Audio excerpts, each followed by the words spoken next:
Would you want to see a Japanese chair? Yeah.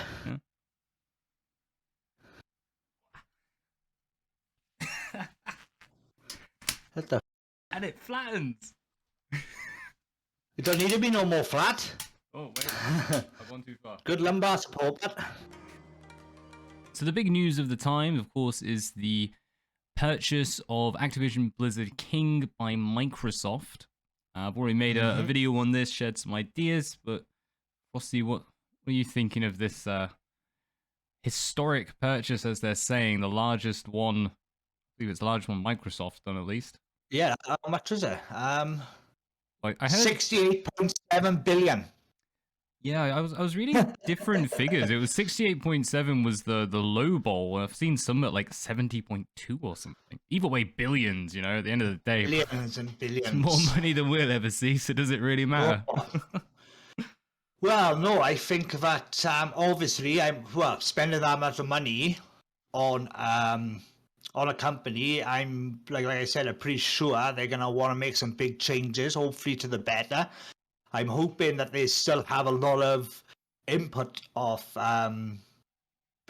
Blizzard, because obviously they kind of know what they're doing. And they've been knowing what they're doing for a while now, haven't they? I feel like a lot of people have. Well, they used to. They used to know what they were doing. Yeah, they used to. This is what I guess. So maybe it's a kind of a reform then, you know what I mean, of something that was once amazing, that have slightly over the years have gone meh down the potty a bit, like, you know. I just hope it doesn't come, like I said, in the form of loot boxes, how they make their money back.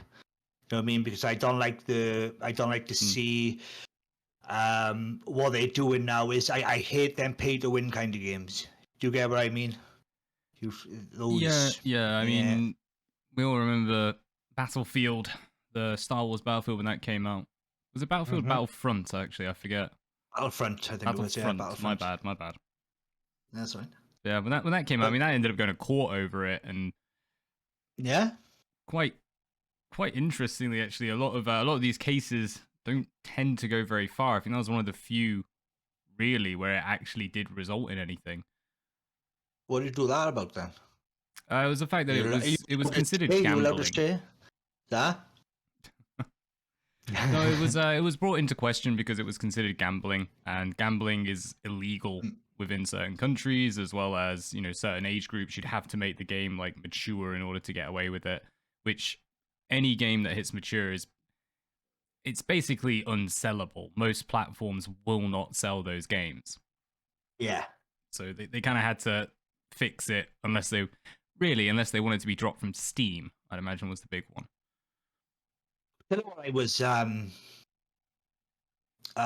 watching a video of the other day was what's that space game that you put in real money, and found that very interesting. Oh, the MMO. Yeah, the MMO, the massive MMO game. Yeah. God, what's the bloody forgot? It's the one you have like full blown industries and companies within the game. Yeah. And they selling real money on like a black market. They make, you know what I mean? I was watching. Was it? I know it was one. I was watching a video on two, obviously empires then, and they were fighting, obviously in battle, right? And the amount of ships they lost in real money, it was over $300,000. And I was like, wow! And these people bring them in by, you know, saying, oh, well, yeah, come in, do the mining and that for us, bring us resources, you know what I mean, this and that. And if you lose the ship, we'll give you another one. But you got to fight for us. Yeah. And I was thinking, you know what I mean? And it was amazing. Like, and I thought, yeah, I ain't doing that, like, you know what I mean? But I thought, I could make some money out of that, you know. Too much time. That's one game you'd have to concentrate on all the time, wouldn't you? It's kind of a weird game, actually. I don't know if you've ever tried it. No, I was looking at it, but it's too much going on for me. There's a lot of it is hands off. Like, you kind of set stuff going and then just leave it and come back later. I mean, obviously, it will have changed a ton since I last looked at that game. It's been going since, like, God, I was still at secondary school when that came out. We're talking like 2012, 2012, maybe it Well, started. I was also thinking as well about this lady. I think she was from Japan, and she spent 10 years. Yeah, obviously with a normal life and everything like this, obviously you've got to take that into account as well. Holy smokes. 10 Sorry, I years just looked it up. actually EVE flying Online. around the map. 2003. That's when it came out. 2003. That's almost 20 It's mad. years for an MMO. No, you're saying crazy, she spent 10 years flying. Yeah, she spent 10 years going to every corner of the map. So, you know what I mean? So, you know, you can imagine the scale on that, like, you know what I mean? I think that'd be a bit too much for my mind to comprehend, I think. You know, no thank you, like, I'll have a breakdown, I would. Someone, you spend all that time doing your shit and someone blows you up, like, you know what I mean? Yeah. I must admit, it was something that, because I used to be really into MMOs. Yeah. The PvP side of things, I don't know. Like I'd give it a go every now and then. Just join the arenas or whatever special isolated section they have for it. But 9 times out of 10, I was always PvE. I think that's kind of what kept me off. EVE in particular was that it's so player dependent. Yeah. I just want to run around and do my own thing. Well, that's it today. It's just like kind of like you don't spend money. It's like that's the case of one of them games, innit? You know what I mean? If you got to spend money to win every now. You know what I mean? And I think in a lot of aspects, you know what I mean? I hope that Microsoft don't do this to games such as Warhammer and stuff like that. Yeah, I mean, you know what I mean? would say Warhammer, that games, World of Warcraft, games like EVE, that is a little different. That's a player-based economy. Yeah. You are paying to win, but you're paying to win because the players have decided you pay to win. Yeah, But, it's all player-based, isn't it? So you can imagine much corruption's going on there. I was in there having casinos. They had casinos on it, and then they had to go on and cancel all the casinos. These bloody players, man, they want to see the space stations they were massive. I couldn't believe it. If players are doing this anyway, without any force, what does it matter if companies do it? Aren't they just wetting their whistle in the issue we've created? Well, I suppose companies got a higher standard, haven't they? Do you get what I mean? Because players... It's a nice idea. I don't think they do in reality. No, yeah, you know what I mean? Companies, they should have a higher standard then, you know what I mean? Because, you know what I mean, with us players, you know what I mean? We always, if we're in a situation where there's a way to be number one then, you know what I mean? And you find a little back door. You know what I mean? You think, it's your conscience to saying, should I do it? Shall I do it? Shall I do it? But then the gamer always takes off. No, I want to be number one. So let's do it, you know? But with, obviously, video game developers and obviously the companies, I think they should, wherever they do, they should definitely be at a higher moral standing. Because at the end of the day, you know what I mean? We pay their wages to a degree, don't we, by buying all their games and giving them input and output, and you know what I mean? So without us... True. This does come to a very big point about the use of all these mechanics coming in of pay-to-win systems, as well as with the general acquisition. If you're looking at games that are successful, then they tend to have those mechanics in them. So the consumer is deciding what happens. We're rewarding those who include them. I agree, but I think that to a degree it should be... How can I put it? Have those initiated, but have the ability to get them anyway. Do you know what I mean? So basically, yeah, I mean, a lot of them have that. You know what I mean?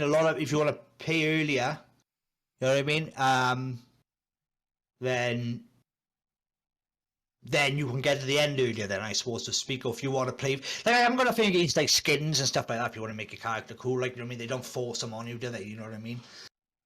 And stuff like that. But for the because we had this conversation before with DLC and that, didn't we? But, yeah, I was thinking like when you were saying they don't force them on you, but I can remember you were saying about how there's the introduction of like a fashion statement, and you need to be able to show you have the best and greatest skins in order to be one of the cool kids. Yeah, I suppose for the younger generation that matters. For me, as long as in a lot of aspects, I'm just good at the game. I'm pissing happy, like, you know what I mean?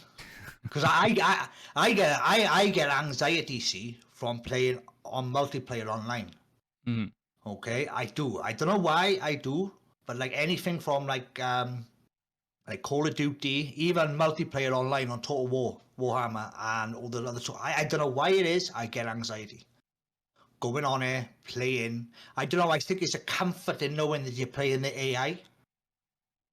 In a normal multiplayer, you know what I mean? But then when it comes to PvP online, I don't know, I get that anxiety. I don't know why. Don't ask me. I don't know if it's just because of my head. I don't know, but it makes me play worse. Do you know what I mean?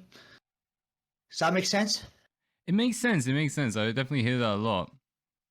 Like a lot of people do get some kind of social anxiety going into multiplayers, and something particularly I've seen from first-time gamers wanting to get into, particularly what's the game, like Valorant and all that sort of stuff. And I think Splitgate now is starting to get that a little bit. I don't know what it is. When you're mentioning like the strategy games, like I would play an FPS online multiplayer. I've done a lot of Counter-Strike back in the day, did Halo. I can't really say I've ever done multiplayer like properly when it came to what's called like Total War, particularly. Just use that as an example because the only times I really started to use multiplayer was the drop-in matches. So it would, whoever you're fighting, it would just replace it with a person who wanted to play. So they'd use whatever army, and I'd forget it was on, and I have to apologize when I'm doing a siege when they have like 3 units and I've got a whole army. It's like, oh, sorry, mate. Yeah. You just stick your general outside. We'll finish this quickly. Like I used to play Warhammer a lot online with my brother. I'm starting up now. Well, when he finally downloads the game, he got the game, and we're gonna call it Brothers at War. Okay, so we're just gonna have battles, Warhammer battles, in the Total War game genre. Then, so like Empire, Total War. What we're gonna do is have a battles between us. Now he's very, very, very competitive, my brother. Okay, so but I have played on multiplayer online on Warhammer and that quite a lot in the past. Nothing so recently, and oh my god, it's frustrating. But like I remember, I was the dwarves once playing this guy against the dark elves, and I found a way to beat the dark elves quite well. You know what I mean? Just by using fire. So I'd bring some of them flame cannons along, hold my ground. You know what I mean? And just like kind of crowd control with a couple of agents and just do. And I beat him, but the dwarves are really slow, aren't they? So what did that tit go and do? Start running around the map with his lord until the timer ran out and it come to a draw. And I was like, you've lost, writing in chat, you've lost, just accept it. You know what I mean? But he wouldn't have none of it. So. Yeah, you're not lost till the screen comes up, mate. No, I know exactly how they say by an inch or a mile, eh? So yeah, what was we talking about again? Well, I was going to say, bringing this back to the idea of the acquisition. In particular, so we got a bit of a worry about any changes coming in with purchasing DLCs and all that sort of thing and loot boxes. But I would say, actually, because they're trying to bring more and more of those games, they've actually promised it in their statement over onto the Microsoft Game Pass. So subscription-based gaming going on Game Pass. What, are you on Game Pass? No. What are your feelings towards subscription game libraries, I guess? Well, it's, you know, I mean, you've got a game for it, I suppose. I don't know. It's quite difficult. You get like temporary access to the game so long as you keep playing. Well, that's the problem, isn't it? It's once you got the game, you got it, haven't you? Well, you know I'm really curious. I'd love to see. I'd love to see what happens, but I wouldn't recommend anyone do this because I'm pretty sure it would break every convention that you sign. That's right. But go on, download all the games, and then go offline. Surely you'd keep the games. You're never gonna have new content, do you? Really? So you put in aspects of, say, like subscription to like Netflix then. Mm. You know what I mean? You pay like £6 a month or something like that, £6-7 a month. But you're always getting new programs on. Even you can get a bit stale sometimes. But when it comes to gaming, no, I don't really agree with that subscription base, because I believe you should just, because it's forcing you then to pay a subscription for a game you might love.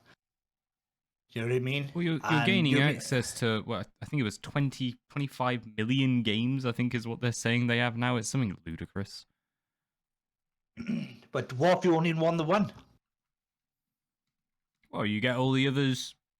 You can try. 25 million games you're never going to play. Do you know what I mean? It's all good having 25 million games, but you know what I mean? You know what I mean? It's kind of like, you know, I mean, I've still got games here that I played like 15 years ago, like, you know, still in my game box, you know. I've still got my I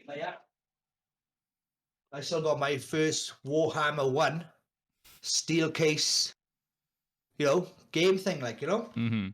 Got the steel back, lovely jubbly. Bought that special edition when it came out, all CDs in it, perfectly. That's what I like. Don't be selling me that crap. Physical copies. They're not even doing physical copies of number 3, though. I mean, like most games nowadays, you cannot actually get a physical copy of when it comes to PC, at least. And that bugs me, because I like physical copies of games.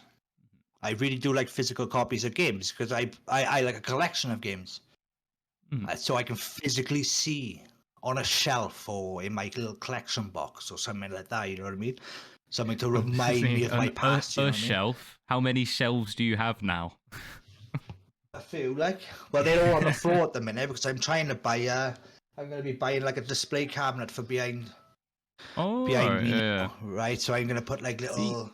I do think this is something you miss in the modern gen, is having that ability to show off like your old console. I know like a lot of people do it with like retro console games and stuff, but even back in the day, I used to have all my Nintendo 64 boxes in a line.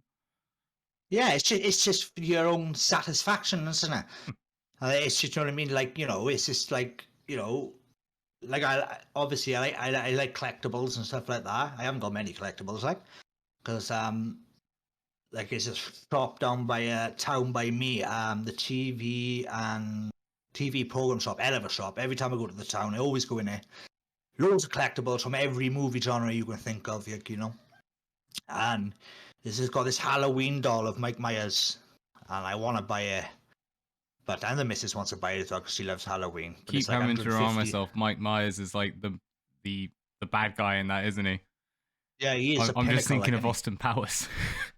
yeah. It's like every time someone says it, yeah. I forget about that. Yeah, but yeah, I suppose you know it's I like that. You know what I mean? I would love if I had the money. I just for the sake of it, I'd have a Nintendo wall, PS wall. If I was like really loaded, I'd just have a complete games room. I would, with just shelves full of games I'm never even gonna play. They're just there for show. Okay, so your arguments against subscription services, I like pretty things. That's my opinion. I mean, it's an argument. I'll give you that. You know what I mean? But yeah, I suppose it's like, you know, like for instance, put it this way, right? I've been freezing before. Just hot now. Just thinking about all them games, shelf of games it is, but look, it's heating you up. No, it was freezing before, but having all these electronics on, this room soon picks up. But I suppose it's like, for instance, then, right, a subscription base, right? So you can look at it two ways, right? Now, so say if someone wants to save up and buy a game now, right? Someone who haven't got the money, so they go out, say a young child, go to run his paper round, right? Oh, I want this game. And he saves and saves and saves and saves now, and he buys the game. He got the game. Okay? Now, it doesn't matter now, whatever happens now, we got that game to play. Now, with a subscription, what if, like, he saves for the 1 month of subscription, and then the following months, he loses his paper round. Oh, and he can't, and he can't pay for the next month's subscription. Now, You know what I mean? And I think that's totally unfair. Like, I mean, it's, you know what I mean? It's where the actual be able to have it in your hands or have it in your Steam library of one-off purchase is better. Do you know what I mean? It's you got to think of it kind of that way. Is where you mean you might be forcing people to pick between one thing or another thing because if they enjoy gaming. So, this is something I actually wanted to bring up because it's something that I think has been a growing problem. And that's the fact that with subscription services and with all these, what you call it, like any kind of monthly payment, you do have to eventually pick one or the other because they add up. Yeah. Even at the lowest tier, I think is $9.99, but the top one's $14.99 for Game Pass. This is so if you want that to play your PC games or your Xbox games, Sony's been looking at Spartacus. We'll get to that soon, but that would be another payment. So yeah, you then have to add on if you want the iPhone's arcade one, iOS arcade. Then Apple, Google has their own. Google Play has their own one. Assuming you'd only have one of them, because I don't know how many people have an iOS and an Android device. Well, you're looking at there, right? Just say a minimum. I'm saying just minimum with of gaming, 50. we're up to 4. We haven't even got to movies yet. We haven't got to if you support content creators or anything yet. Like, how much is this adding up? Well, if for 15, I wouldn't be any rude then. I was just doing some math. £180 a month, say for $15 a month, it's $180 a year. Mm-hmm. Do you get what I mean? Now, even if you, I would say those 25 million games, you're only interested in one game. All right, well, okay. Well, be realistic. If you have that and you're paying for it, you're going to be playing a few of them. You're going to, see something, oh, that looks interesting. I'll give it a go. It's for free. So you're going to play a few. Well, what people are only interested in World of Warcraft? Then they only get World of Warcraft. That's not on Games Pass as far as I know. It's not on there. No, well, I mean, World of Warcraft, most MMOs, you have the game itself technically is for free. It didn't used to be, but I think now it is. And then after that, you pay a monthly subscription for that game, nothing else. Where's mine? Yeah, I got mine better. Yes, bit of a box. I mean, I will say one thing. If World of Warcraft came out on Games Pass, that's looking a little more tempting now. Was that? If something like World of Warcraft came out on it, that's actually looking a little more tempting because that's reducing the subscription amount. You're getting World of Warcraft plus all the other games. I suppose. I see your point.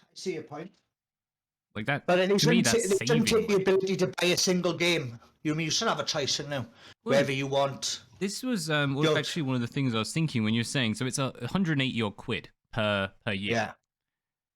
Games nowadays are going up to 60 odd quid. That's only 3 games. Yeah. If you play more than 3 games within a year, you've saved money.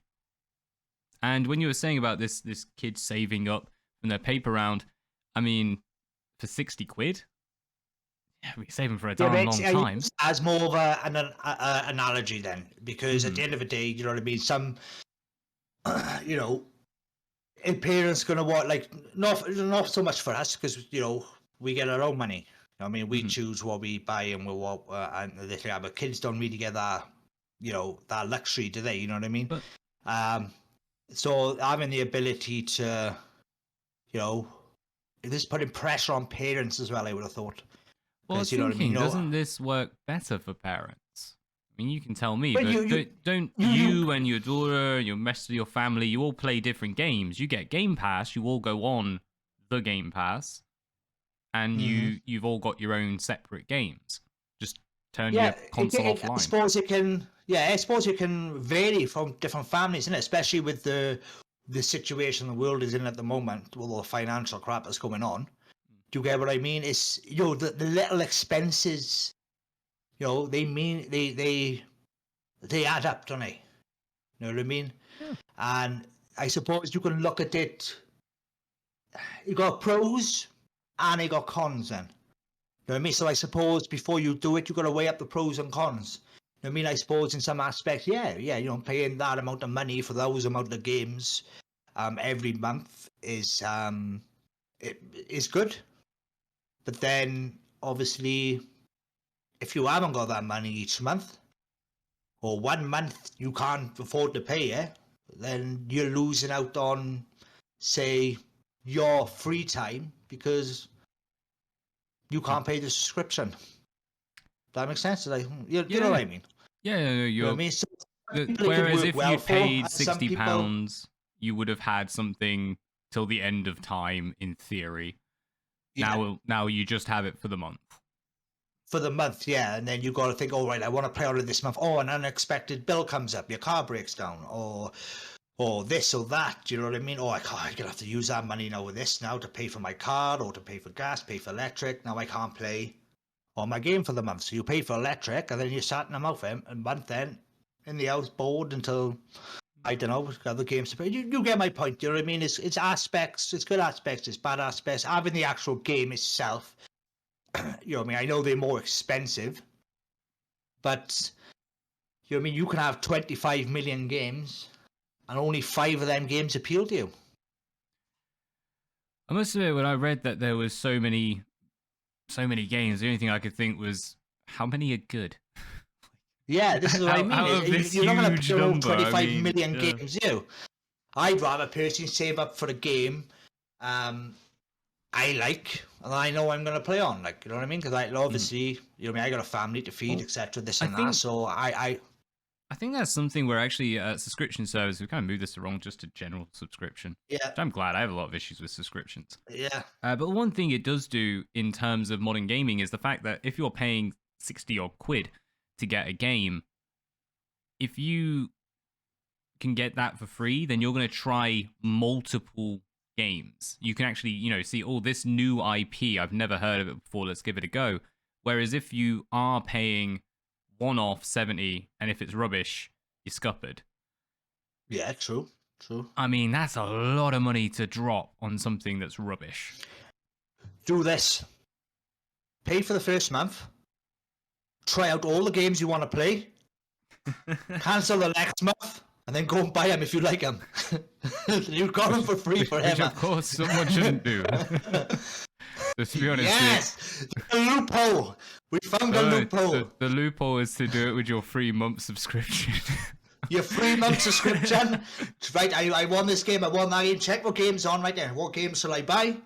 Right, let's play this game. We'll spend a day on this. Oh, yeah, I like that game. Tick that off the box, baby. Tick that off the box, baby. Tick that off the box. Then cancel the direct debit and then go and buy the games.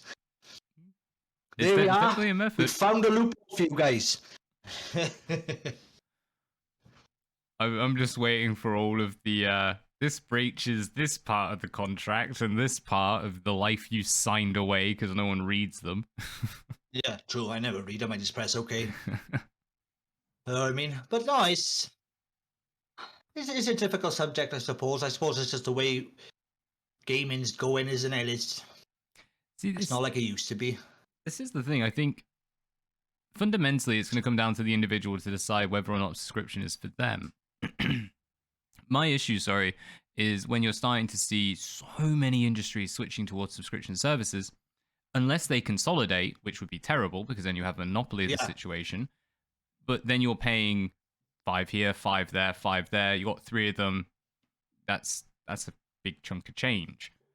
Well, yeah, that's what I mean. So say if you like playing on, say, what's the game, Warzone or something like that, a fighter, you're kind of like a all-aspect game. Like you like all kinds of gaming, from RPGs to first-person shooters to turn-based whatever, right? Now, say you've got to pay $14.99 a month, say, for the ones games you want 25 million on it. Then, you know, Warzone then turns to a monthly subscription. You know what I mean? That's $10.99 a month, or say another £15 a month. You know what I mean? Then, you know what I mean? Because they all got different platforms. You know what I mean? You know, you can end up paying a lot of money in it just to pay a certain amount of games. Now, if you're kind of like, you're happy to pay, you know, $14.99 a month for 25 billion games, yeah, it's good.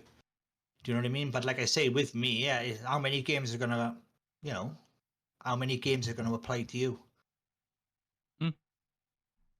You might go through 25 million games and find 5 you like.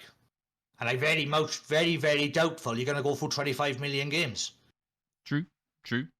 I will say this one goes across PC and Xbox, so that's 2 consoles at least. Yeah, Microsoft. I Well, would imagine, to switch this over to some of the new coming news surrounding Sony.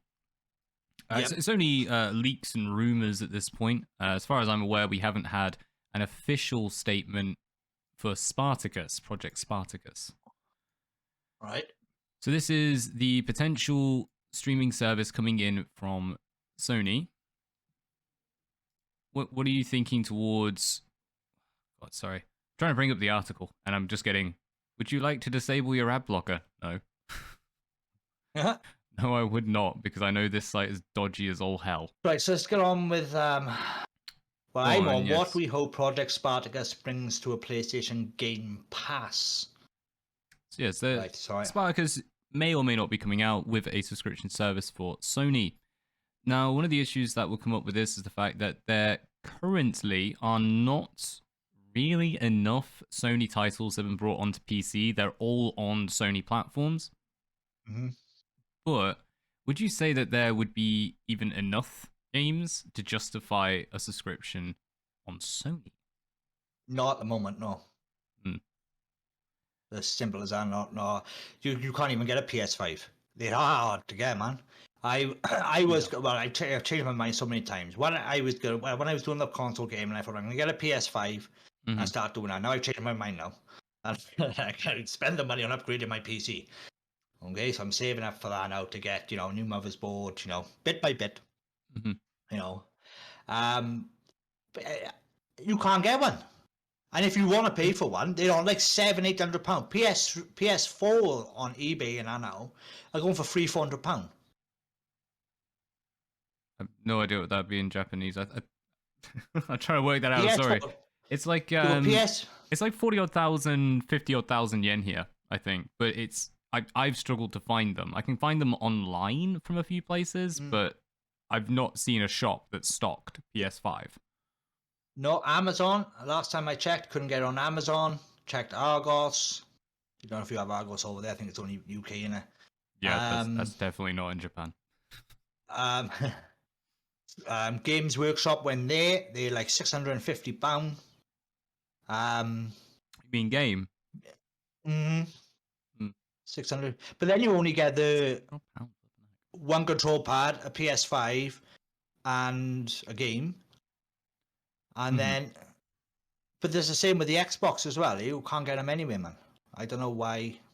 Well, it was very interesting reading the news actually, because they've discontinued the Xbox Ones, and they've said currently that they are meeting demand with the Xbox Series S, or at least they're getting better at it. But the big daddy, they basically, I don't think that's going to happen anytime soon.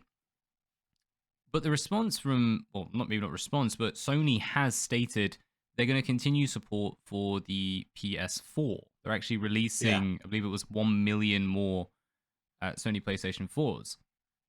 I mean, it seems pointless. Yeah. Like, surely if you're buying a new PlayStation 4, you're an idiot. Go buy a second hand. Like, what's the point? Yeah, well, even second hand, like, I mean, they go in. They're not cheap. They're not cheap for considering how long. They're not cheap, but if you look at, well, I mean, they're going to be higher in price now because no one can get a PS5, so PS4 is the only way to get into a Sony console. But if you're looking at getting into PlayStation and you are going to get a PS4, why not go second hand when you're going to be spending? Yeah, you would. Extra for a brand new console, unless they really bring that price down, at least to be near the secondhand market. I can't understand the idea behind it. Well, they're actually pretty cheap on you now. Well, 500 gig, black one, with controller, £200. So that's £200. Yeah, I love how you just said that's cheap, and I'm like, actually, you know what? It probably is, but it still hurts me that £200 is cheap for a console. But for cheaper than what they were. Do you get what I mean? What I done, right? For my console, so it made it feel like I bought a new one. I bought a Joker stick-on case for it to give it up a bit, like, you know what I mean? But like I say, I bought Ghost of Tsushima for it. Shima. But then if you could see, if that's how you say it, but it does say, but PS5 upgradable. I'm gonna move my finger. So I'm assuming Yeah. that's for PS4. But if I put it onto PS5, I would imagine, and I mean, obviously means it's upgrading to that level. You can download. Download, is it? Yeah, so it gets registered on. This is what I've been told by people. So take this with a grain of salt. But basically, it registers that you own it on the account, and then when you get a PS5, you can download the game onto PS5. Right. Okay. So it must be an upgraded version then to download onto PS5. I would have thought then that makes more sense than. Okay. Yeah. Yeah. Okay. It just seems like a really weird thing that they're bringing out the PS4, unless they're aiming to have all their games come out as upgradable.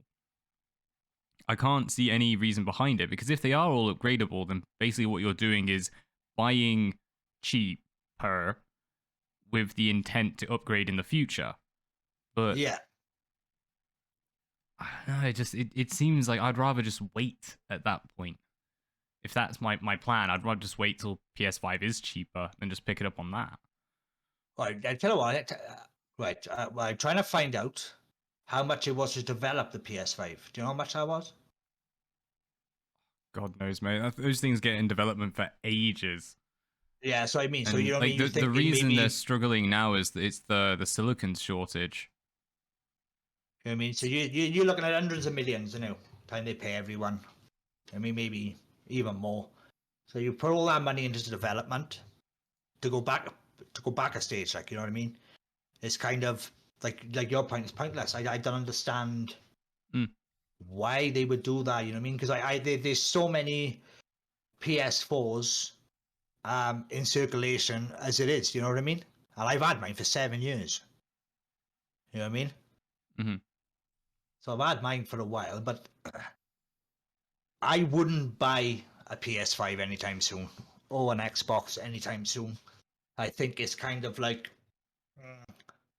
I mean, well, this maybe is a big thing. It really happened with the Xbox One. Where there's a big shift. Everyone moved over to PlayStation. Was it PlayStation 4 at the time? Well, I suppose still technically PlayStation 4 at the time. Now I say that. It's still technically PlayStation 4. Yeah, but a lot of people also switched over onto PC. They kind of just had enough of the console wars, console gaming. The prices are going up and up and up. These days, you can get a very low-end spec, don't get me wrong, but you could also upgrade, build your own, and build a computer. In the long run, you're going to save yourself a fair chunk of cash. Well, that's what made me change my mind about buying one, because I looked into the specs of a PS5 to the average specs of a gaming PC. Now, I got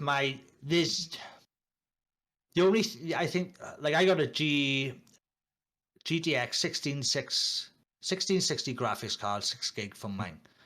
Now on the market they're around £400-500. Okay, I seen one second hand the other day in a shop for £330.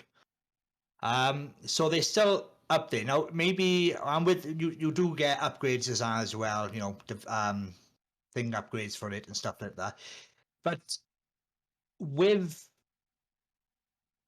the inside the PS5, it wasn't a graphics card much higher than mine. That makes sense. Mm-hmm. So, because I thought, well, what kind of graphics cards? I like to do my research before I buy anything anyway. Because is it pointless me buying a PS5? Because I like the graphical changes, the performance, everything, especially as a streamer. I mean, you want everything running smooth, you want everything running pucker, you want everything to look the best you can. You know what I mean, to get people engaged. So I was thinking, I was different and all, and like, you know. But yeah, I just thought, no. I mean, the time I pay, say, £500 for a bloody game. £500 for the actual PS5, and just for the PS5 then, and a control pad, then you're paying £60-70 a game.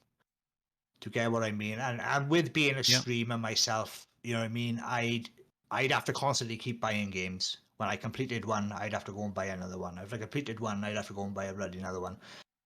You know what I mean? And it all adds up. And I done a kind of estimate of how much it costs me, and over the year, right, if I averaged out about, say, a game averaged out about, say, an open world game, streaming 3 times a week, averaged me out about 2 games a month. One game every 2 months, right? So that's 6 games a year, right? So that's £420 a year on open world games, right? Plus the PS5, right? So that's over £1,000 a day, right? Now, for that price, I can upgrade my graphics card, upgrade my processor, and upgrade my upgrade my PC for that price if I save up that money over the year.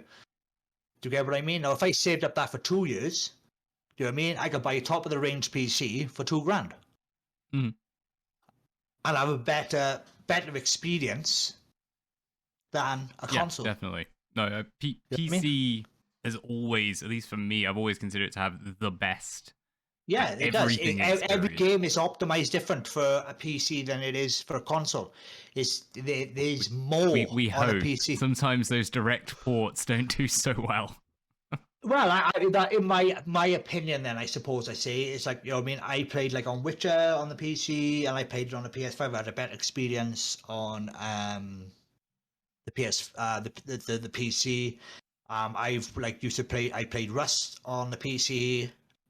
Watched it on a PS5. I think it's personally better on a PC. Do you get what I mean? It's more looked after. It's more. I think it's more in the aspect of where the game originates from the platform. I think that's where it gets them more love. Mm-hmm. See, do you get what I mean?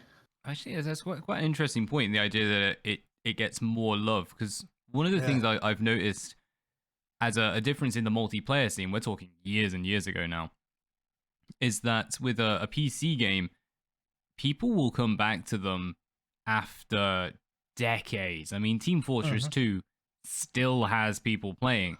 The old original Counter-Strikes still have people playing. You go back to like console games, I mean, you're lucky if the servers are even running, let alone anyone on them. Like the pace that console gaming sort of gets the new one in it's ridiculous. I could never keep up with it. No, well, that's it, isn't it? I suppose the most frightening thing about changing to PC is the keyboard, nah. WSAD, right. yeah. Yeah, there you are. Oh, it's up, down, left, right. It's exactly the same. Yeah, you're not using...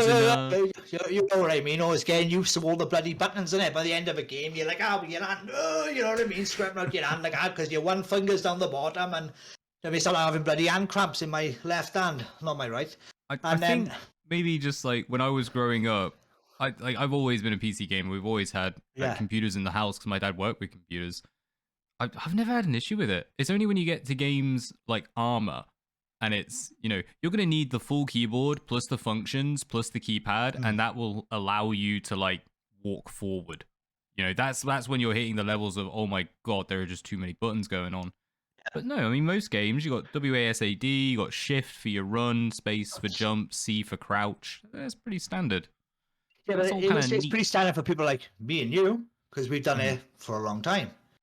But for someone who wants to switch from a PC to a console, from holding a control pad where everything's at the touch of your fingertips, to having to, you know what I mean, use your mouse to, you know... Yeah, but this is one of the great things about PC. I mean, you just reset the keys. Well, you can do that, yeah. I will say that I do think... I can do that for other games. I do that. I mean, I do think it's becoming more and more available to people. They're starting to realize how to do that kind of stuff. I think they need to, and I think that I think if they do it in a way, it's like for instance, when I started playing Witcher on my channel, people was like, "I have fun playing on that with a keyboard." I tried, I couldn't do it, man. It was too much. So I just went and bought a control pad. Like, which one was that? It was Witcher 3, wasn't it? Yeah. I mean, Witcher 2 and Witcher 3 are kind of built for consoles. When I bought this then from B&M for like really cheap, it worked absolutely perfectly. And I say, happy days. You know what I mean? I think it's. I think it's like certain games. I think, but the option is there. You get what I mean? With games like that, the option is there. Well, this is what I was saying with like ports get a little funky, because you look at Dark Souls. I mean, maybe they fixed it in the remaster, but the original release of Dark Souls on the PC, there were options to play on computer. You could use a Yeah. keyboard. I don't know how in God's name you would actually complete the first level using a keyboard and mouse, but I mean, you could. Yeah, you No could. one did. Everyone went and got a controller, or they just used the controllers they already had. Because yeah, most PC gamers I know have at least one kind of controller. Well, that's it. Like, Well, what people can yeah. understand as well is, you know what I mean. You can set up PS4 controllers for your computer. There is ways to do it. You know what I mean? And then it's not that difficult either. Or you can just buy. You can buy PS. This is like, well, it's a PS X0 all this, but it's actually Xbox controlled. Yeah. So the X, so it's A, B, C, and bloody D on it, not the circle, square, and all this and all that. Like, you know what I mean? So the X is actually where the square is, and do you know what I mean? But once you get used to that, it's job done. So if you like, especially with Xbox, if you're on an Xbox, you know what I mean? You can connect them straight up. So if you want to play on a game with, you know, and you don't want to use a keyboard, use the Xbox controller. You know what I mean? You will, you know, my opinion is that, you know, there's always been a kind of better experience with PC gaming than console gaming. Mm-hmm. You know what I mean? In some aspects. Go on with that quick break. So yes, with PC gaming, what we do have coming on though, quite shockingly to me actually, was the developers over at Sony Games in-house studios requesting and wanting their games to be brought over to PC. So I mean, this is the reason we've seen the introduction of Horizon. We've seen the introduction of God of War 4. No, not 4. God of War. It's just God of War, isn't it? Yeah. I was just like, wait, they didn't. They dropped the numbers. They gave up caring. Bloody games. Yeah, just God of War. Yeah. Yeah, I suppose it's a good thing. Gives people more option. You know, maybe they see something in the market we don't. Maybe they see a shift that we don't. Obviously, because they're all over it. You know what I mean? Well, and maybe that's why they. Because you got to think of it as well with Microsoft, with this new Activision Microsoft buyout of Blizzard. You know what I mean? That's giving Microsoft, Xbox the upper hand with there now, isn't it? To a degree, I would have thought. Because they haven't just got the Xbox now, they've got the PC as a platform as well. So maybe they're just trying to say, oh, well, we want a piece of that action too, you know what I mean? So let's... I'd say... I mean, Microsoft owning Xbox, Microsoft's kind of always had the PC system. The whole idea of games being Xbox exclusive, it just didn't ever make sense to me. And lo and behold, pretty much all of them ended up on PC anyway. Yeah. I mean, originally back in the days of Microsoft had their own game store. I can't remember what it was. I think it might have just been called Microsoft Live or something. But yeah, they ended up shutting that down because it just did terribly. Everyone was like, nah, mate, I'm going to play it on Steam. Why would I ever bother with this rubbish? Steam's the best, isn't it? It's Steam, isn't it? All over Steam.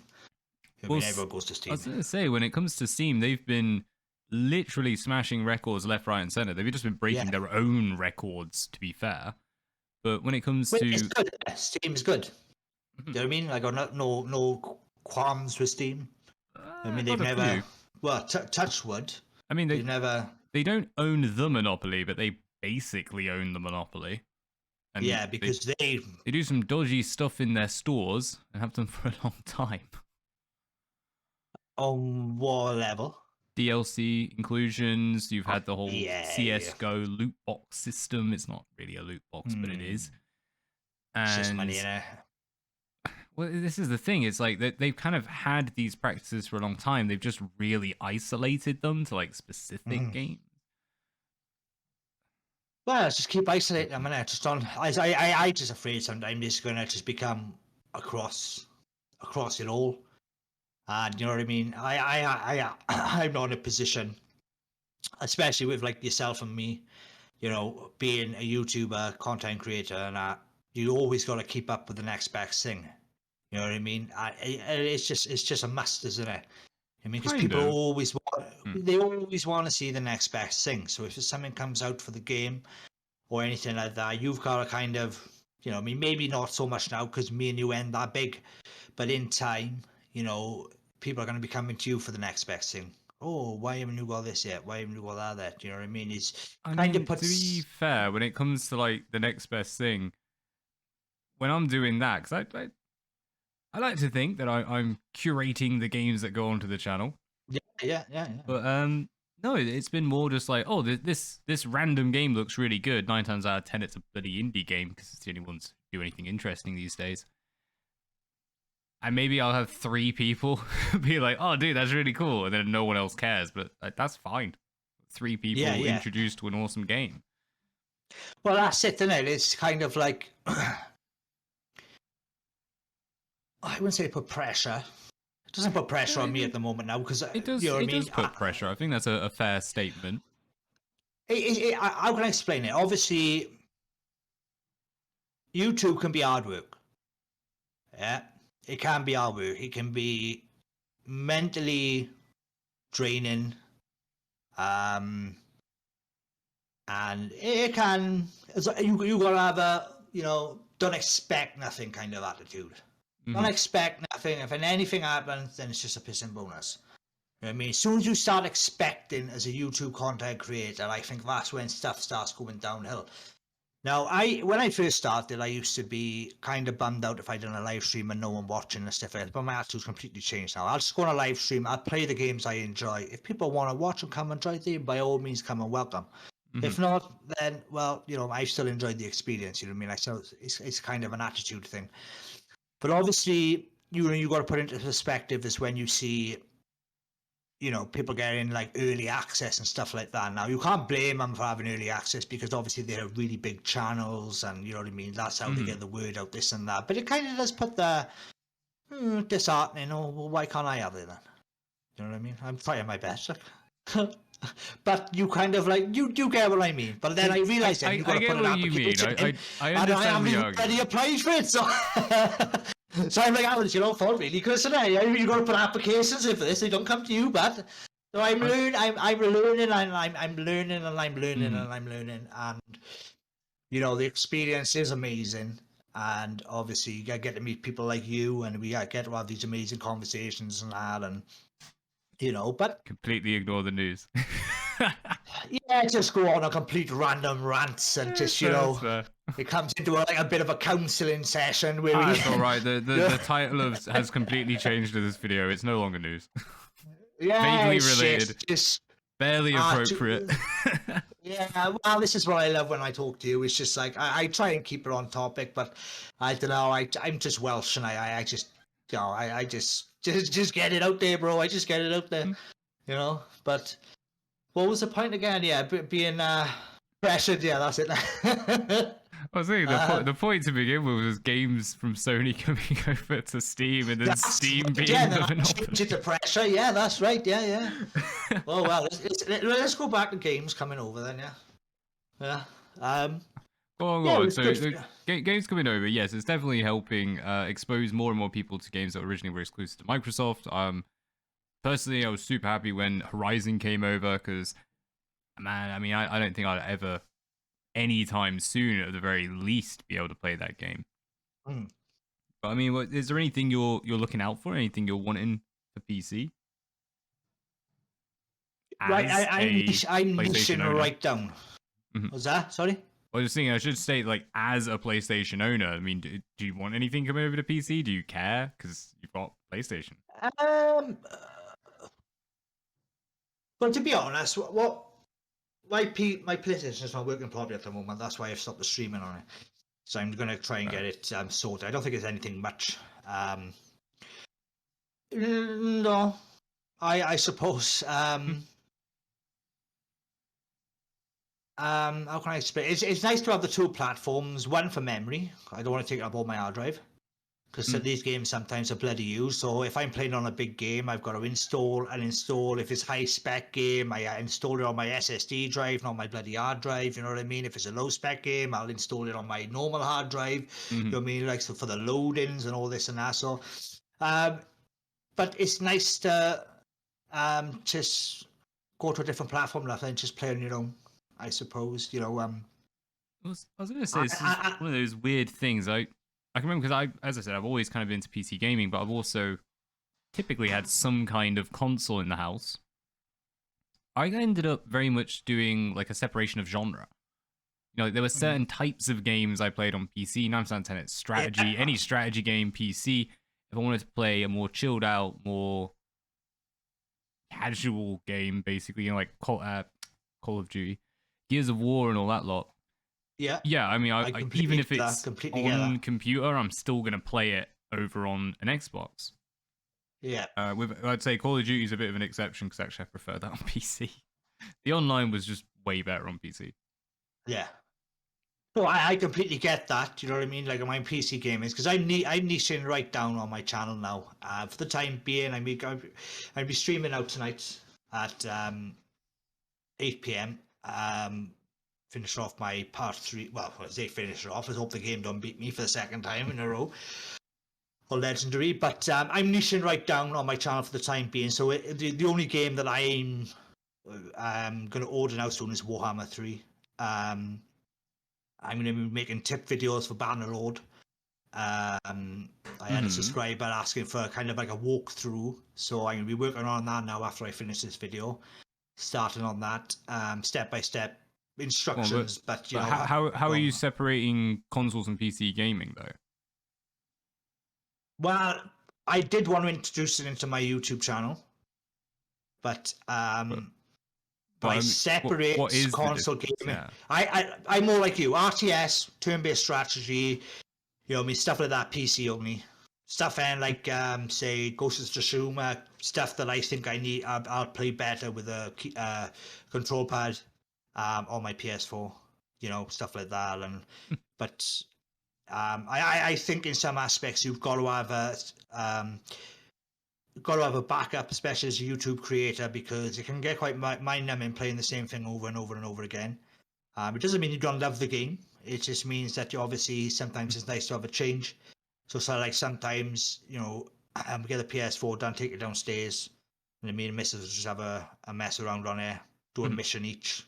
You know what I mean? Stuff like that, just for a bit of a break, like, you know, and. But I do separate one from the other. I think that's a really good point actually. We mentioned like the online gaming sphere. I was really surprised actually when what's it called? It Takes Two. So of course, It Takes Two did really well at the gaming awards, and when I first saw that, it's a co-op only game. So you have to play with 2 people. You can't play it single player. But you actually do have the option for couch co-op. You can be on the same screen. You can do it on the same computer. This is something I have not seen in gaming for an absolute age. And it was kind of I think the game did incredibly well. And part of it, I would say, is because they brought back couch co-op. Which is, well, I haven't seen that in a game for a very long time. Yeah. You know what I mean? I can remember when I was younger, me and my cousin used to play. Oh no, what was it? I think it was a Call of Duty game, and that used to be split screen, and we used to just be one person, one sniper on the other side, and then we used to just like playing against each other. Yeah, try and kill each other, like, but you're giving each other away anyway. You know what I mean? Do you remember? Like, well, when I'm saying when you get like a cardboard box and stick it in between, yeah, it's like you're not looking at my screens. Yeah, we have to get 2 screens, but we have to is more fair. No, but yeah, a lot of like in racing games and stuff like that. You know, it was a lot of split screen. Yeah, I haven't seen. I'm not opposed to it, especially if you're on the same platform. Then I suppose to have the same arena. You know what I mean? I think in some aspects it can get quite distracting, but I think it appeals to a lot of people. You know what I mean? I think the reason for starters is always going to be nostalgia for so many people because, I mean, when you did 2, it was just about doable. If you went up to 4, you're playing on such a tiny little section of a screen. Even with like TVs today being huge, it's still tiny. Yeah, well, that's it. It's distracting. You always seem to be looking over, don't know, and this and that. So yeah, I think it pulls back to what gaming is. You know, it's entertainment. It's about bringing people together, having fun, getting on, and just having a damn good time. Whereas if your friend comes over and it's like, oh, we got this amazing co-op game, can you go Let's get home on it, now bro. so we can play it? Like, just go back to your house, set up your Xbox as far away from me as you can go. There's no social interaction now where you used to be able to say, oh, get my mates round. And even if it didn't have co-op, the idea of like sitting at one console and passing controllers, you were saying doing a mission each. We'd have the one life each. It was one life or one mission, whichever came first. Yeah. Yeah, that's it. Gran Turismo, Nürburgring, who can get the fastest lap time? We used to do that all the time. This, drinking. Yeah, right. Oh, come off. Drinking juice, of course. These children would drink their juice. Yeah, drink their juice. Yeah. Do you get what I mean? It's kind of like but that's the boys. When I was younger, Gran Turismo, Forza, who can get the fastest lap time. And this and that. But yeah, I think it appeals to a lot of people. I'm not opposed to it. I think most games should have that option if it's you can do it like. Well, But yeah, I think we should be seeing more games with that availability being brought in. Yeah. Like I obviously I'm purely going from what can I say, my conspiracy theories as to why it's done so well, but I really do think that's something that needs to be brought back to gaming. I mean, even like a not theories you've got. Well, that What's his conspiracy? Well, that I think couch co-op is the new meta. It's the way it's going to go forward. Yeah. Because even going on like rubbish games playing on Resi 6, which is pretty universally panned, playing that with a mate was awesome. I loved it. Yeah, scared me. That's a jump on I did. Resi 6. No. Really? We're Resident. Yeah, but I'm a big. It's good and bad to it, I suppose. Having a Pacific. Yeah, but even with a 1 terabyte PS5 now, you know what I mean? You're looking at the new Call of Duty now. It's 500 gigabyte game, like. I mean, it's half your blimmin' hard drive. That's just taking a mick a bit, really, isn't it? Do you get what I mean? And even with like a big PC game, you know what I mean? You're looking at 80 gig. Yes. No, this was actually something I was quite interested when you brought that up, the fact that games can be so flipping large. And not only because, I mean, my experience, I had an Xbox One. I still do have an Xbox One somewhere. But I would get a game and I would think, oh, I've got a disc, pop the disc in. No, you've got to install it. Why? This is not a computer. And then you'd have to wait 3, 4, 5 hours. I'm pretty sure when I first got Destiny and it was Call of Duty Ghost, because that came with the console, it took the entire night. Like I plugged it all in, got it downloading, and the next day I was able to play them. I mean, I can't. They've got to do something because console gaming's becoming PC gaming. That was one of the big things in the old days. You got a game on PC, you have to sit and install it and hope you had space on your hard drive somewhere. Nowadays, and the right files. Yeah. Whereas, like, you're playing the original PlayStation, you're playing on 1064, you just bang it in, done. Start it up. I mean, the only thing you need to worry about, do I have slots on my my memory card? But then you just switch memory card. Because I mean, what you're trying to get like your hard drives these days? Yeah, they've gone a lot cheaper, but you could get like a PlayStation memory card for $5. Yeah, $5. Yeah, $5 per piece, and you could and there'd be a lot of room on it as well, wouldn't it? Yeah, well, a nice bit of room in it. PS2, I think, was a lot better. PlayStation original, I'm sure they brought out larger ones, but I do remember filling a couple of memory cards on the original PlayStation. Do you remember the small, like, luminescent see-through ones? Oh, yeah, we had two of them. One for me, one for me, brother. Yeah, I loved it. Bang the memory card in.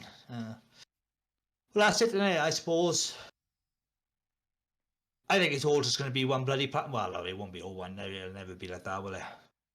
Well, that's the worry. Eventually, everything ends up on one system. Eventually, everything ends up on Steam.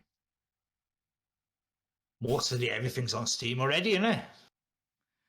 It's only especially now with PS4, Sony are willing to put all this stuff on PC. With it's going to go to Steam, isn't it?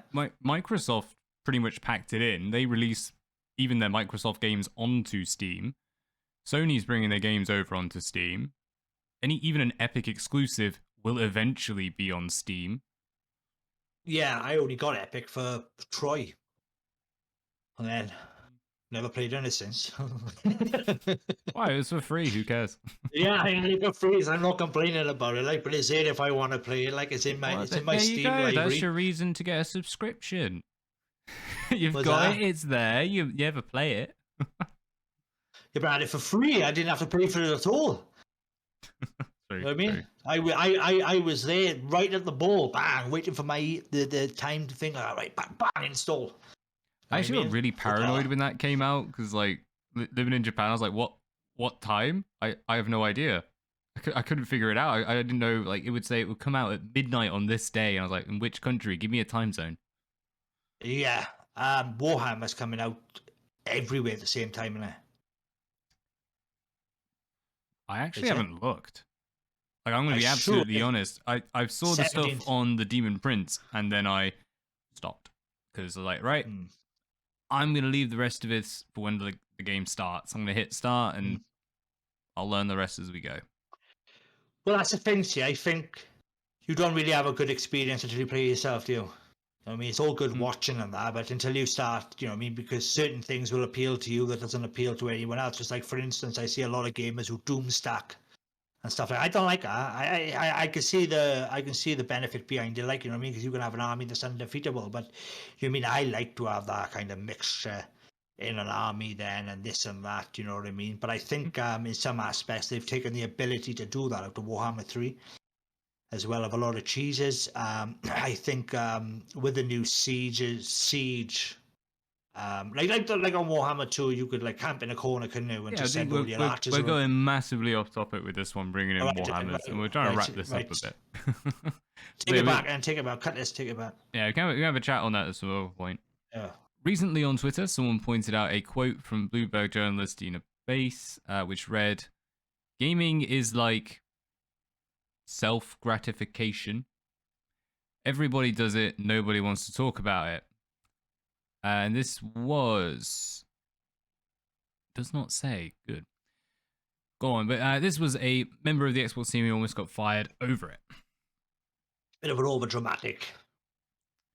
I think it's a natural part of life, isn't it? So I don't know why people are getting so high on their horse about it. I mean, whether to state it in that kind of way, then maybe I could see Xbox's point, but I think Looney getting fired over a remark that is natural is kind of a bit silly. Well, I mean, he's just. I mean, yeah. I mean, like, keeping that one aside, because you can always argue about whether someone should be allowed to use their private time to discuss things. I just take the actual statement as it is. Nobody wants to talk about it. Think, what is YouTube? Like, the majority of gaming YouTube is just people chatting gaming. I mean, is he trying to refer what he does in his private time that he, you know, does he want to talk about something? Does he? That would be a very different podcast. Do you know what I mean? But yeah, everyone is a massive. There's two massive platforms on gaming: Twitch and bloody YouTube. So Yeah, I don't know where he's coming one. from that aspect. You know what I mean? But you know what I mean. If he, you know, I suppose in some aspects, you know what I mean, is gaming. It's an all-round base from young age to old age for maybe coming out with comments like that in the future. You know, kids don't want to hear that, do they? Well, I Yeah, think I mean, I parents suppose you don't put- want to hear that, to be fair. Yeah, parents don't want to hear that. I mean, especially when your kids, oh, I just heard him say this. What does this mean, Daddy? And you're like, oh my God, not now. Give me another year, bro. Yeah, come back when you finish school. Yeah. But no, No, not really much. I thought it was I like, the yeah, it's good. stupid thing I've ever heard. Yeah. Nobody wants to talk about it. What are you chatting? Why? Yeah, yes. So like, you know, you could put that. I don't know. You could put that. You couldn't put that. I'm not going to try and rephrase it either. Yeah, I mean, hooray for all the, not exactly censorship, because you can't say that either. But the weird things you can't or cannot, or maybe cannot or can say. Either way, Go on, it's just one of the things I thought was intriguing is, as you said as well, that gaming's becoming more and more mainstream. Pretty much everyone plays games. We already know. Who was it on? It wasn't phones in general. It was from Google Play. That within Hmm. the first 2 weeks, they'll have a game installed on their phone. Well, yeah, that's it. I think a lot of it to do with as well as the current. Recently, over the last couple of years, is obviously the obviously well everything that's going on around the world. Mhm. It's keeping a lot of people in, especially me. 'Cause I got a newborn baby, and I be very careful. I do. So I think a lot of people are turning to that aspect. Some ways I think it's good. Some ways I think it's bad. Um, People shouldn't be in front of their screens every day. You know what I mean? People need to go Mm. out and get some fresh air and look at the real world and try and get some actual gratification from your real life and not just from in game. Um, yeah, so it's a lot. Yeah, for that statement, for him saying that's complete bogus because if not, there's too much news on gaming, especially Yeah. if you want. It's everywhere. Do you get what I mean? It's everywhere, So I don't know why he says no one's talking about it because everyone's talking about it. Well, actually, I think that's a fair point to bring up. That gaming now, I mean, like you always had the niche groups before and Mm. individuals who perhaps did take it a little too far, but now it's become, people are starting to have genuine issues where all they're doing is gaming because they can't go outside. Mm. That's their only choice, and fair play to them. If you've literally nothing else to do, you're stuck at home, you might as Crack well. on. Yeah. But I have breaks and Well, it's the I question is always. what effect is this going to have after that option becomes available? Suddenly you can go outside. Suddenly you can start doing stuff. What But impact then, will this have had? do you get stuck in a rut? Yeah. You get to that point where you're like, I can't be mean, asked now to go out. even this is, call it what you want. I love building models. This is I'm putting the games down. I'm not touching anything. I'm just gonna, get Mm. me tools out and I'm gonna build something. And when I get back to Australia, it's gonna be a case of I'm gonna paint something. It's still it's a skill. It's a relaxing thing. You have something completed at the end of it. Even with MMOs, I can't say that you get the same effect. I think it's most of like if you're on Final Fantasy, World of Warcraft, something it's persistent and it's likely going to continue to be persistent. You can argue that you have something to show for it because those characters will Mm. persist. But the majority of things, and great examples like Call of Duty's, you've got something to show for it until the next game comes out, and then you have to start all over again. So all of that effort, all that time has been sunk. Yeah, I think yeah, it's you could like talk about addiction. It is addictive. You know what I mean? Mm. I think it really varies on what type of person you are within yourself. Um, you know what I mean? If you're easily manipulated into certain situations, I think you're at more risk of having that problem then. Where you know what I mean, or if you're going through a bad patch in your life and you're finding that gratification on a game because you're succeeding on a game, you know what I mean? It's a very slippery slope to go down. And I think, I mean, my advice to a lot of people is, learn to take a break. Even when I live stream every hour, I'll have a couple of minutes off the screen. You know what I mean? Because just to keep the focus going. You know what I mean? Because I can get really tired and looking at screens. You know what I mean? It can be really bad. It's especially having a newborn baby as well when you're completely tired all the time. So yeah, it's kind of a slippery slope. It's whatever person you are as a human being, I suppose. And everything that's going on now, it doesn't help. I Mm. mean, it doesn't help, and I think gaming can be a really positive part of your life if treated, in a respectful manner. Like, you know what I mean? Oh, it's only a game. Don't worry about it. It's only a game. But then as soon as you start missing out on main things in your life or start slacking in certain areas of your life, then that's when it's becoming a problem then, do you know what I mean? But people don't look at it that way. Oh, well, I'm not addicted to drugs, I'm not addicted to alcohol, what more do you want of me? Yeah, but it's the addiction's not the problem, is it? It's the ability to affect, for you, the effect on your everyday life. That's the problem. You can have working alcoholics. Mm-hmm. Do you know what I mean? So goes out and Yeah. works, Yeah, drinks every day. higher But, you know what I functioning mean? addicts. So, but if soon as it becomes a major problem, obviously it's that I'm not saying as long as you can do both, that's good. Obviously not, because it's not good for your health. But what I'm saying, as soon as it becomes a problem, when it's starting to affect your main problem of life, like, you know what I mean, is I'll always put 100% into my streams and this and that, but I'll always make sure everyone's happy in my household first.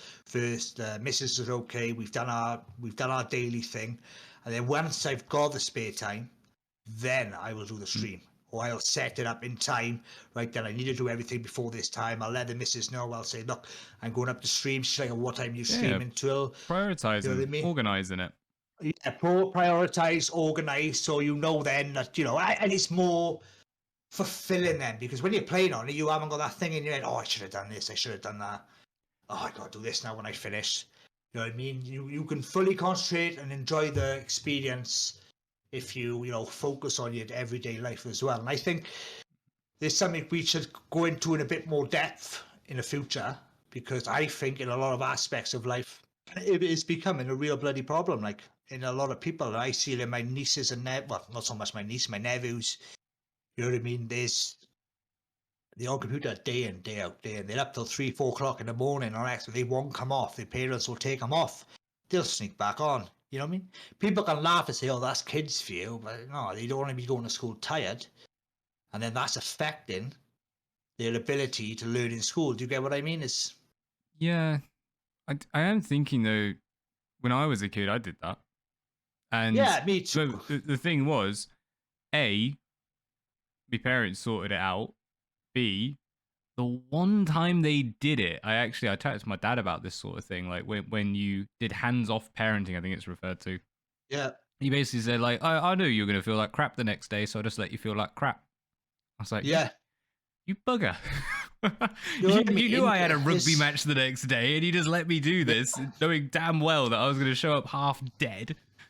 Yeah, that's it, isn't it? That's it. And it's kind of, I think, because it's a rise in mental health cases. I know this personally. I know this from my personal experiences. I won't go into it, obviously, because it's personal.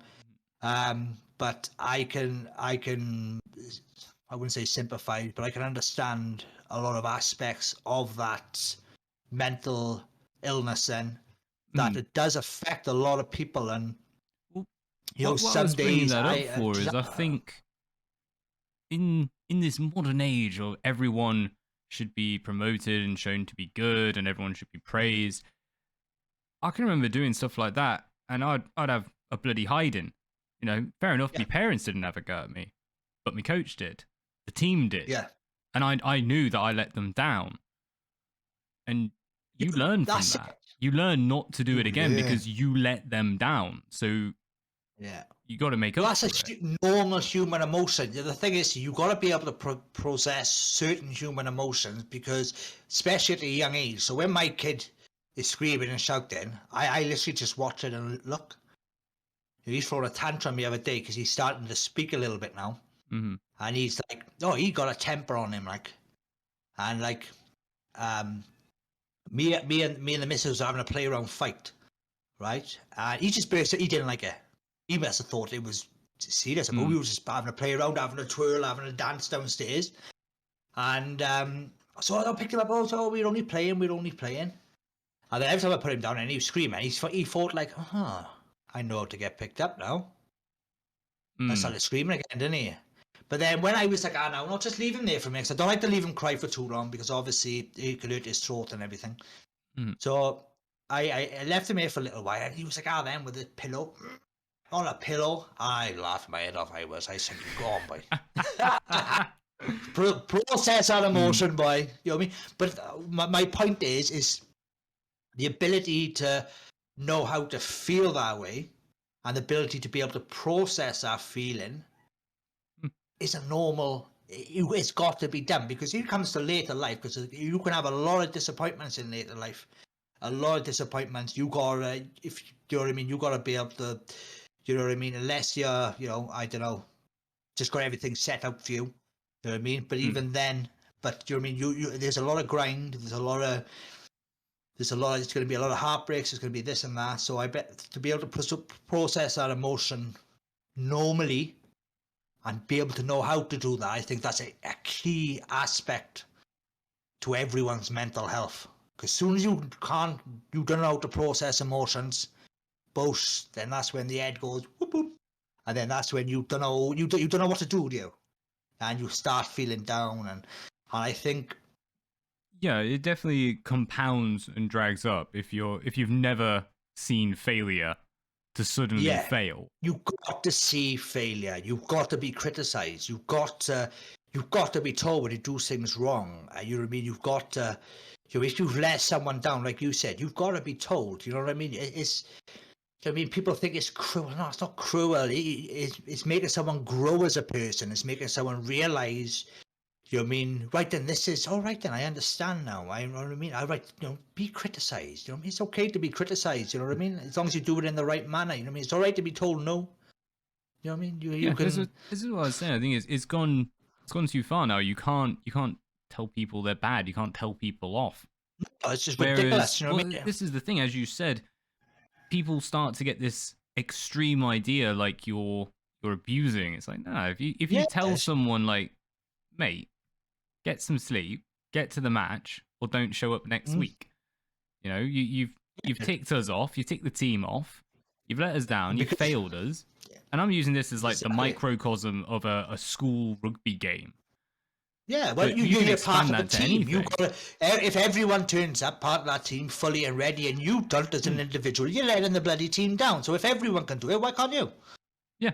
You know what I mean? You want to be part of that team, well, be a part of that team and play as a team player.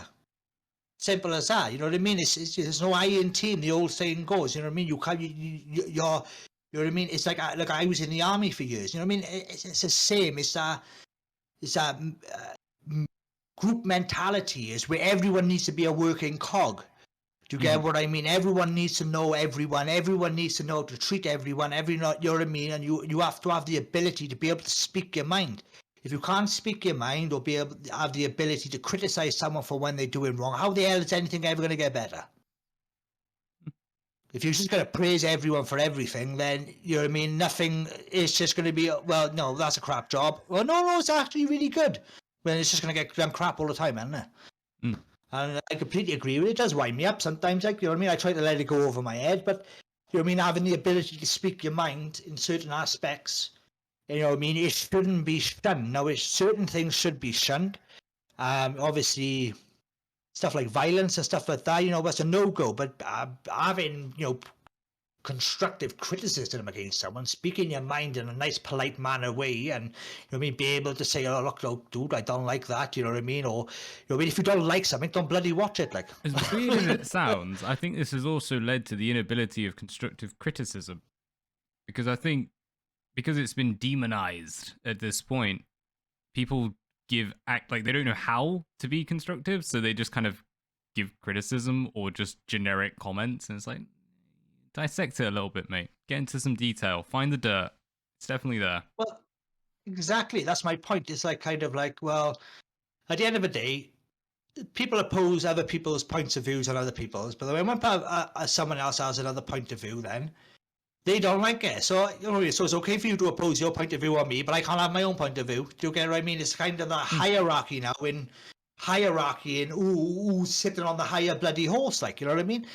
And you know what I mean? And it's like a trend, isn't it? It's like a yearly trend, right? You know what I mean? It's like something will bug someone, and we gotta do this, we gotta do that. It's like a new fashion trend every couple of years, man. Something's always offended about something, and then, you know what I mean? And I'm telling you now, it's going to be a problem for not just people, it's going to be a problem for the entire human race. You know what I mean? Be able to not be able to give constructive criticism, and they be able to people to speak their minds for the better of other people. Even if certain people don't like it, It's not going to be healthy. It's not going to be good. And it's going to stop a lot of people reaching their full potential in certain areas of life that we need. You know what I mean? Like the cure of cancer, like certain this, certain that, be able to do this, be able to do that, you know what I mean? Cleaning up the oceans, you know what I mean? Stopping climate change, all stuff like you're that. taking this very grand. I would just like to remind you that we started off talking about someone with a self-gratification comment. A gaming developer has now gone all the way through to we're curing cancer. You keep feeding me this. You keep feeding me, bro. You know me right now. You know I'll just go off on a tangent. Oh, it's all right. It's all right. But I love it. I love it. But no, my point is, like, you know what I mean? It's you push people down, you suppress people. You know what I mean? It's never a good thing. Let people flourish. Let people speak their mind. You know what I mean? If you don't like something, flourish by allowing them to push you down, though. I don't think there's anything wrong with being pushed down.